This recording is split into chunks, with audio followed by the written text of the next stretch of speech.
Welcome to I thought y'all knew. I am your host, Tyrone Bridges. Let's get it. Never saw it coming. Yet he never saw it coming. Yet he never saw it coming. Yet he never saw it coming. Yet he never saw it coming. Yet he never saw it coming. Living in the light of my life. There it goes again.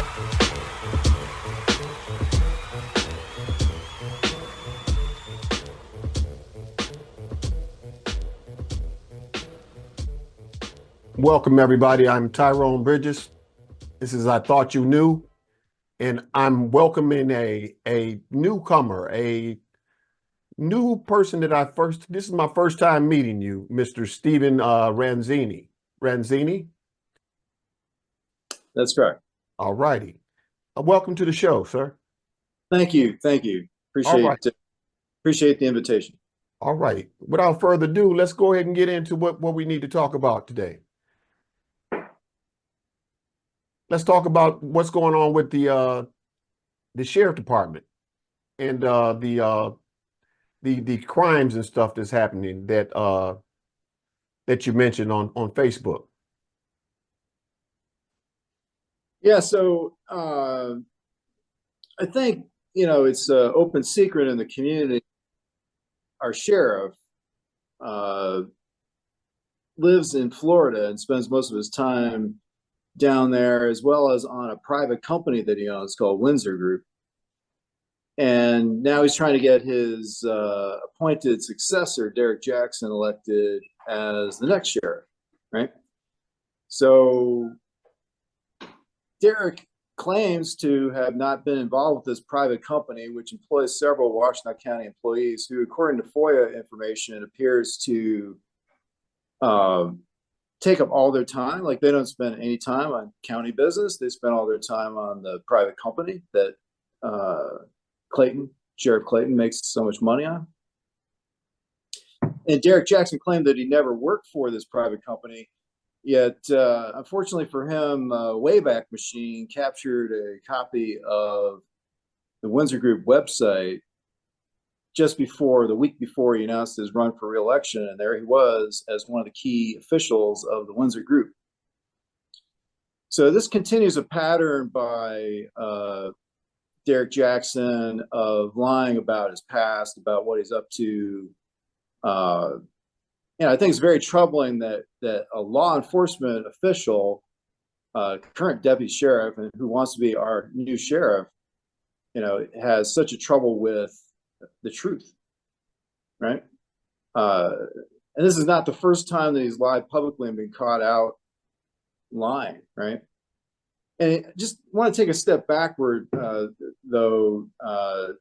Tyrone, do you mind if I call you Tyrone? Sure, go ahead. Yeah. And you can call me Stephen.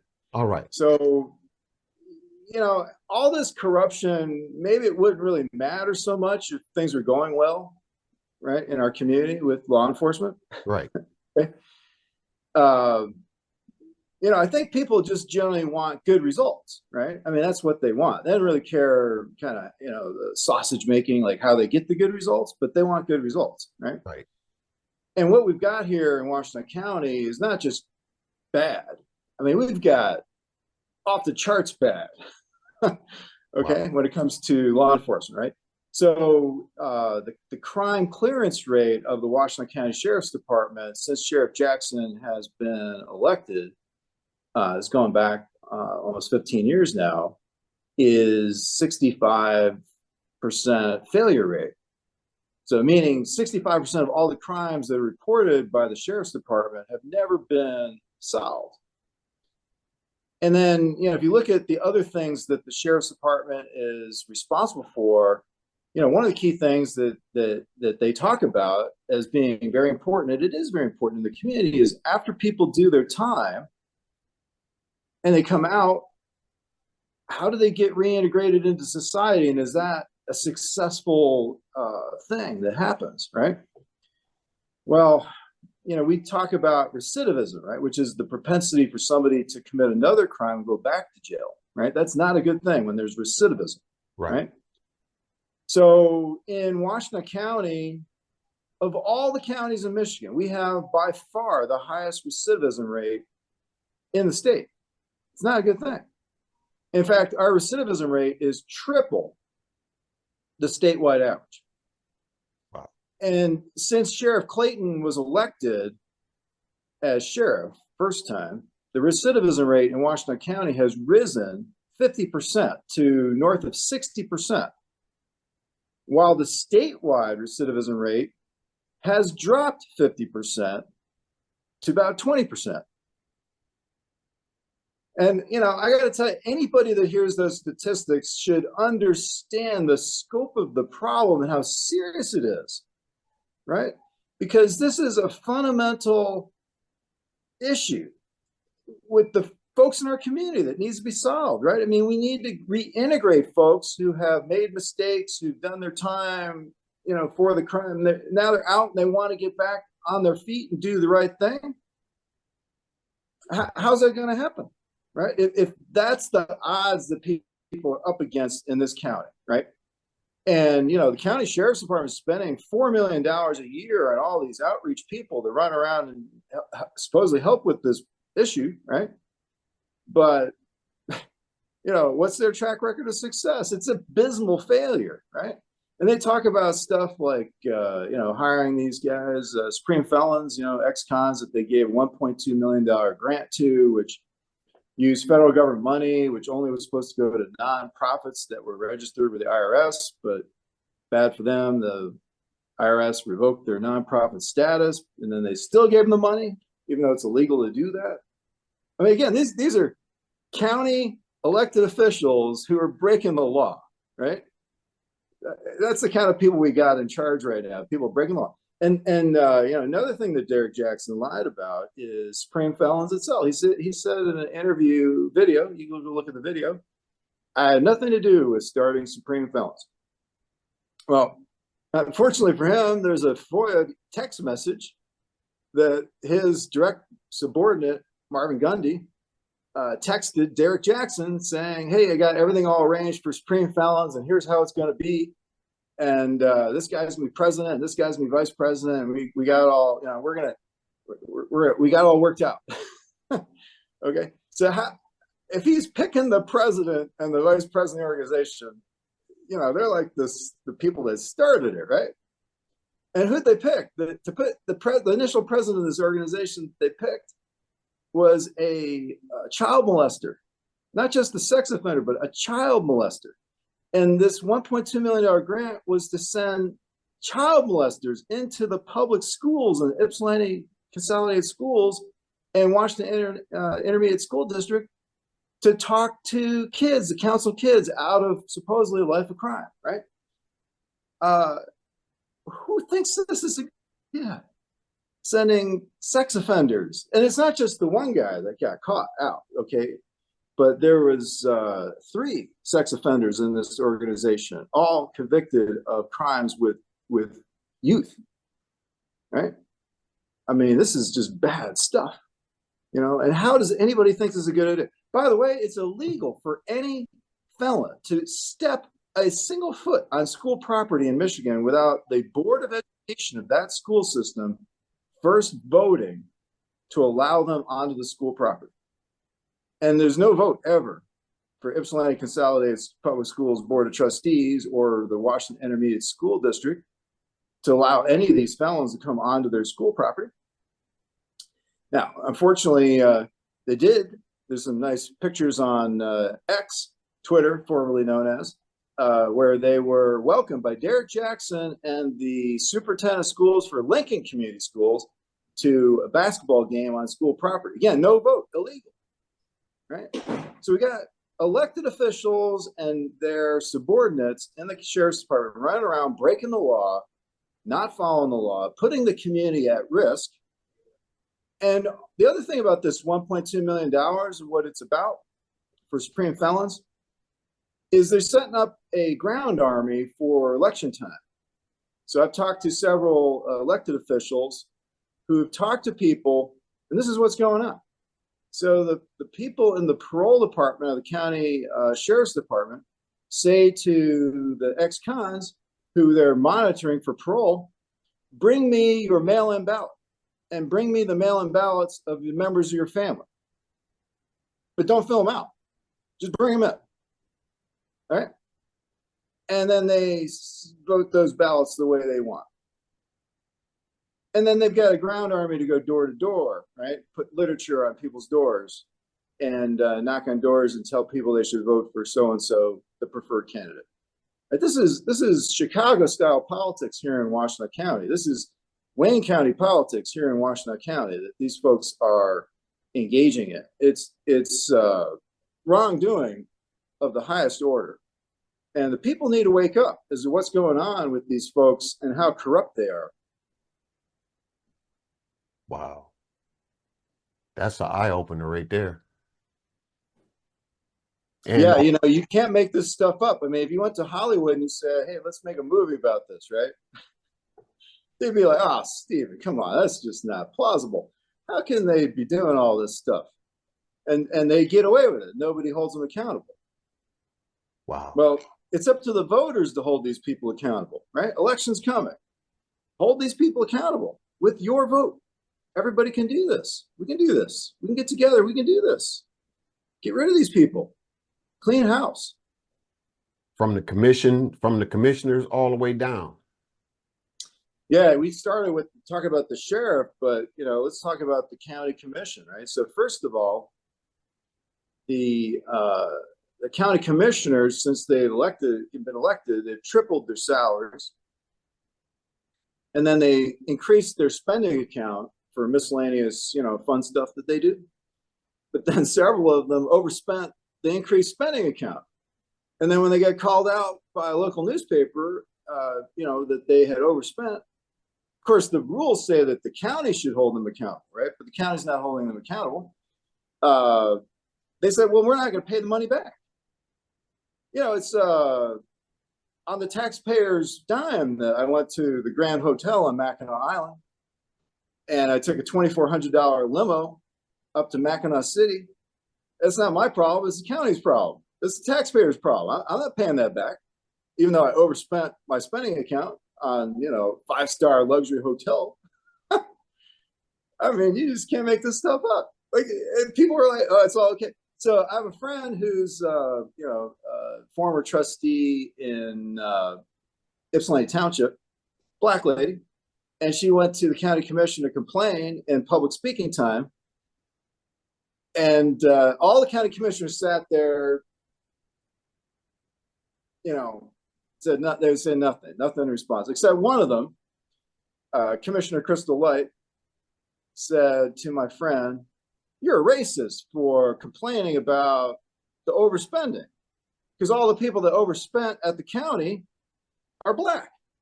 And my friend's black, right? So she's like, what? Does the woman even know what the word racism means? Like, what is her deal? Like, seriously, I mean, crazy stuff.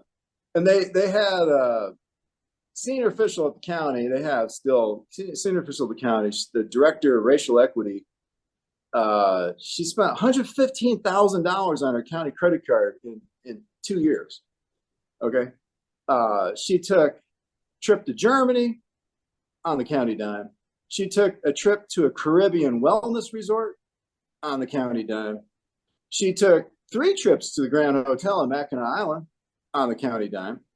She took a over $1,600 Metro car ride to Grand Rapids and back on the county dime.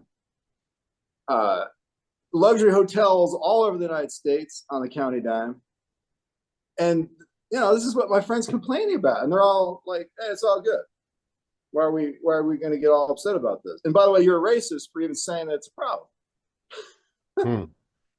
I mean, it's just crazy. So to continue on with the county administrator, so he gave his wife a $75,000 grant, well, her nonprofit, $75,000 grant. County commissioners all rubber stamped that. But of course, no one ever disclosed that the grant was going to the nonprofit that his wife was the president of the board of. Wow. Never disclosed. Right. Okay. So then another county commissioner is like, hey, this is a good gig. I want my wife to get, a grant to her nonprofit. So they did that too. Again, not disclosed. And there's more scandal even beyond that. I'm not going to say anything publicly about it yet, but there's another big scandal with the same county commissioner coming. Right. I mean, it's just theft of public funds, right? I mean, just theft, outright theft of public conflicts of interest, mile high, right? They vastly increased the county administrator's salary. I think more than double. He's making over $250,000 a year, but that's not including all the benefits, right? And he's got this and that and the other thing, all these sweet little benefits that he's tacked on, right? This is the guy who, before he came to the county, was fired as a senior official of a school district in Michigan because he built himself a private gym in one of the school buildings that only he could access, stole school money to do that, right? And then when he got caught, they let him go, right? So I don't know what you expect that you're going to get, different when you got a guy like that with his track record in charge of the county administration. Wow. Ain't that something? And the prosecutor, Ellie Savitt, and Victoria Harris, she's the assistant prosecutor. Yeah. They They looking both ways. They looking the other way.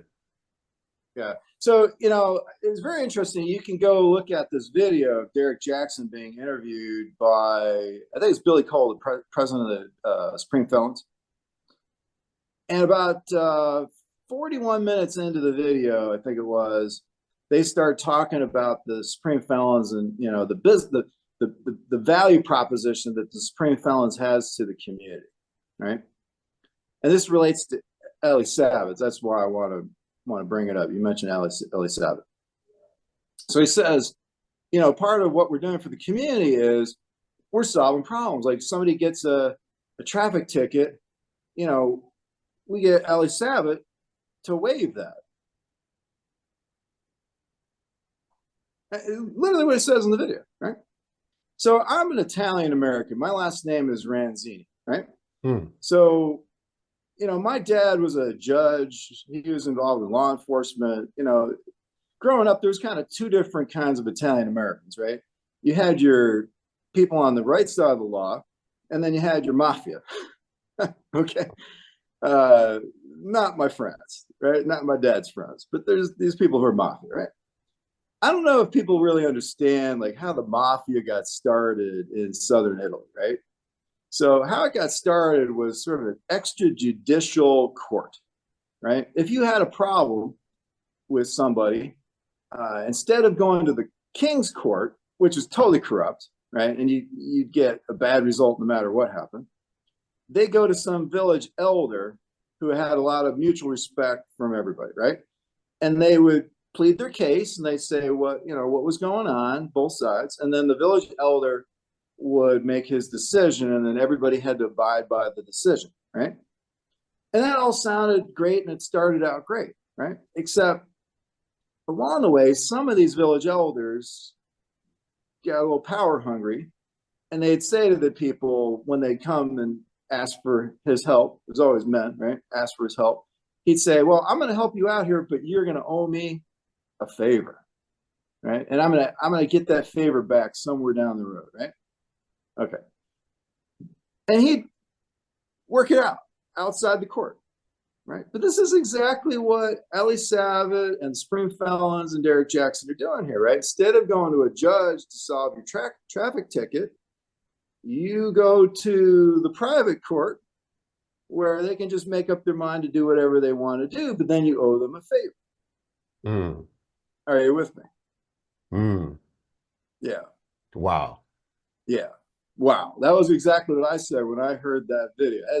Again, as an Italian American, when I hear that kind of talk, it sends shivers up my spine, right? Because that's how it all begins. Mobsters.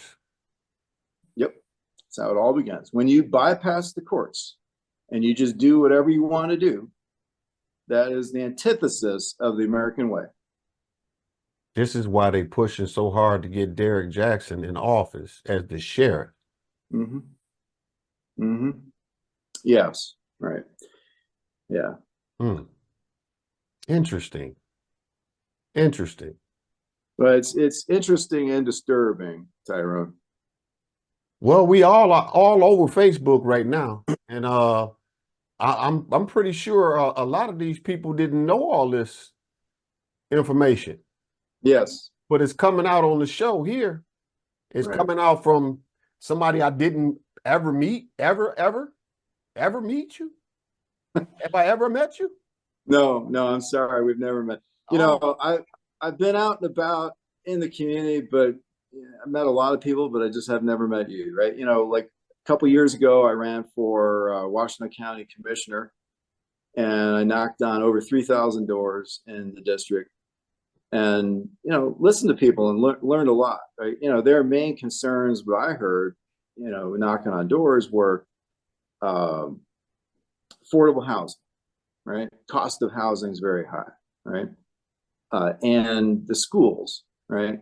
All the after school programs got canceled during COVID, but then they never put them back, right? right, So that's really tough on working folks, right? Because where the kids going to go, they're still working after school's done, right? So big problem, right? These are both really big problems, right? So I've been in this community a long, long time. I mean, but mainly behind the scenes, right? I'm president of University Bank, and I'm proud to say that one of the first things I did in the Ypsilanti area was I broke the redlining that was there, right? So when I came to town, there was still redlining going on the south side of Ypsilanti. If you were a black person, you wanted to buy a house, you really couldn't do it.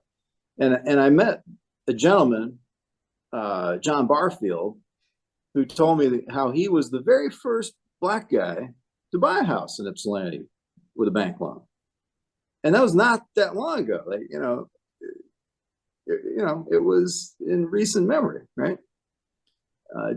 John's a great guy. I don't know if any of you know of John. He's passed away now, but first black billionaire from Ypsilanti, U of M grad, really super nice guy. But again, like he was the first guy to get a loan from a bank to buy a house in Ypsilanti. And if you think about why is Ypsilanti so screwed up, it all flows originally from this red line, right? Because how do you create intergenerational wealth except through owning a home?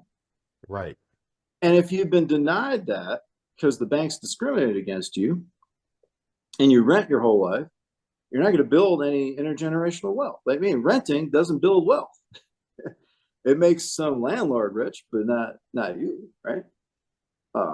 So I got to town. I learned all about this. I busted it down. I mean, anyone now can get a loan in Ypsilanti if they qualify, if they got income. It has nothing to do with the color of your skin or where you came from or anything else. It's done. Those right. days are right.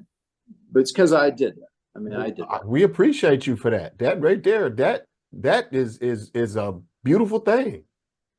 Yeah, it's one of the things in my career I'm most proud of, right? I mean, you look back on your career. I've been head of the bank 35 years, and it's one of the things I am most proud of, right? Because it's impactful. It makes a difference in people's lives, right? How we broke it down, we partnered with a nonprofit run by a black lady who had this fantastic financial education, financial literacy program.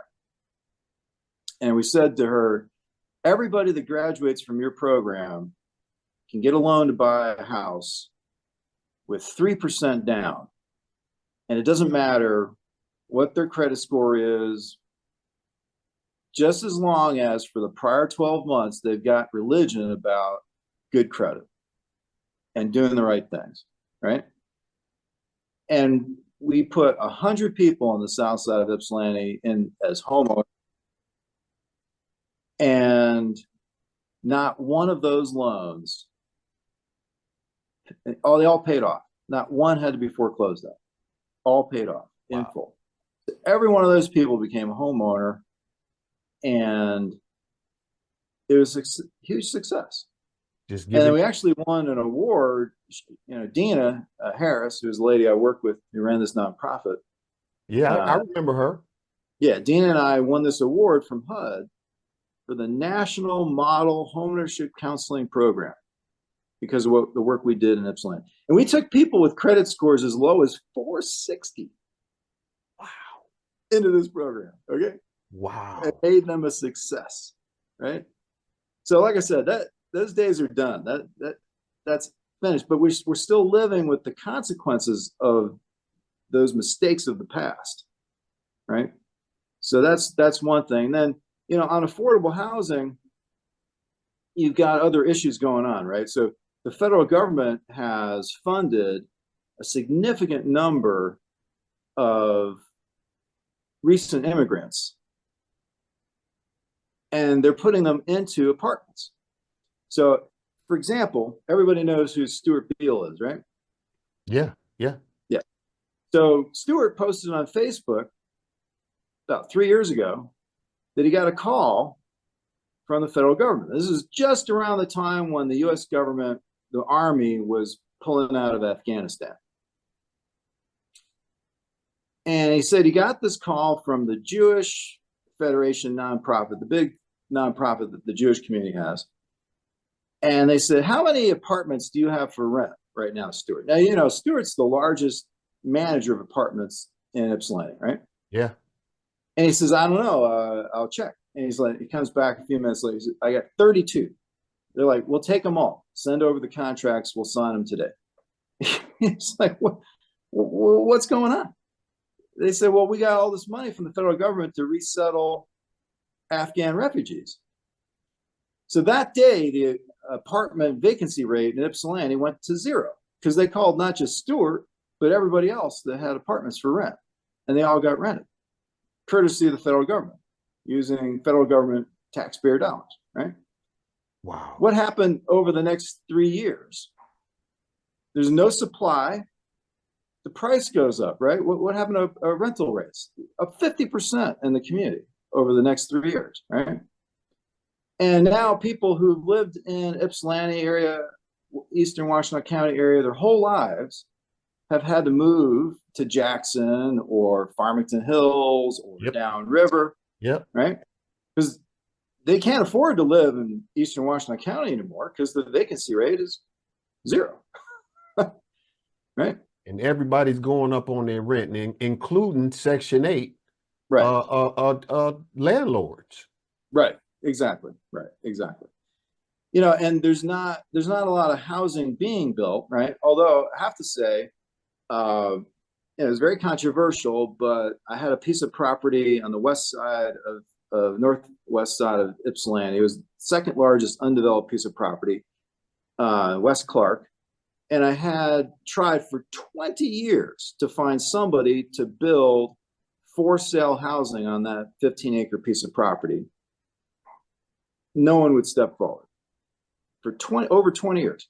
So finally, I recruited the heirs of the Bronfman Seagram's fortune, you know, billionaires, and they came and they built 305 units of apartments there, right? It's almost finished now. It's half senior apartments and half affordable apartments, right?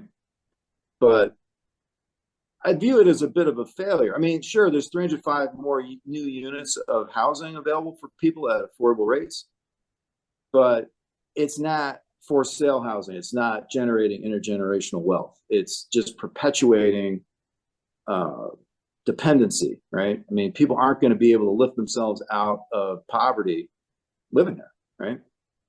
So, I mean, it's a mixed blessing, right? And you know, the other thing, I'm a bit of an environmentalist. You know, all the trees got cut down by the new owner. You know, I asked them to be more respectful and only cut down, build apartments around the trees, but they clear cut it basically, right? So, but you know, once you sold a piece of property, there's not much you can do to control the new owner. So, right, just is what it is.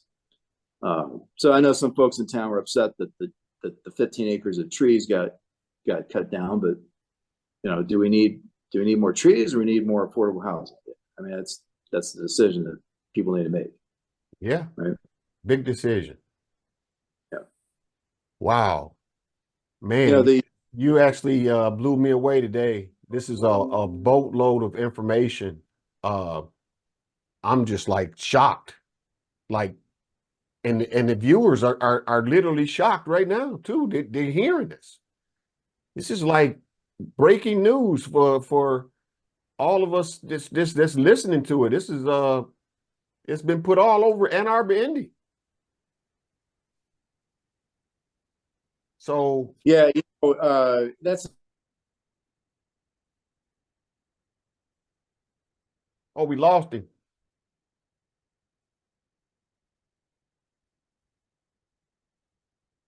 We lost him, everybody. He'll be back. Just give him a couple seconds. This is Tyrone Bridges, what I thought you knew, bringing you breaking news from Stephen Ranzini. This is the first time I met him. He's blowing me away with this news. This is deep. This is real deep.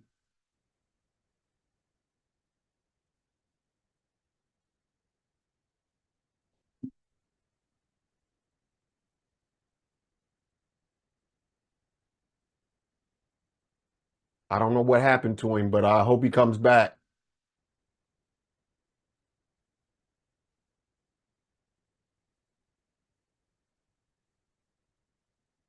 Well, here you go. You heard it from the show here. I don't know what else to say. Windsor Group, Jerry Clayton. Wow, that's breaking news right there. I don't know what else to say, y'all. This is Tyrone Bridges, what I thought you knew. And we just lost Steve Ranzini just a minute ago. And hopefully he'll be back. But I guess not. There you have it right there. Ball in a nutshell. Everything you wanted to hear. All I can say is this is I thought you knew. Tyrone Bridges with Stephen Ranzini. This is the first time I ever met this guy. I invited him on the show. I seen him on Facebook. Lord, help us. Peace.